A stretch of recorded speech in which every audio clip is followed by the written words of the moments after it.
দেখো একটু অন্যরকম ভিডিও নিয়ে চলে এসেছি। পান্তা ভাতের থালি। তো দেখো আমি কিভাবে পান্তা ভাতের থালিটি সাজিয়েছি। নিয়েছি পান্তা ভাত মাটির সরাই।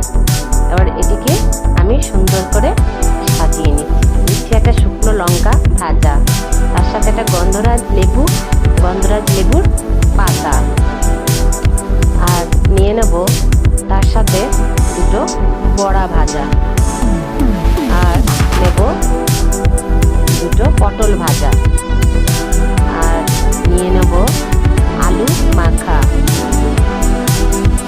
আর একটি মাছ ভাজা। তো অতি সহজেই তৈরি হয়ে গেল আমার পান্তা ভাতের থালি। কদিন ধরে খুব খেতে ইচ্ছে করছিল, তাই ভাবলাম তোমাদের সাথেও একটু শেয়ার করে নিই।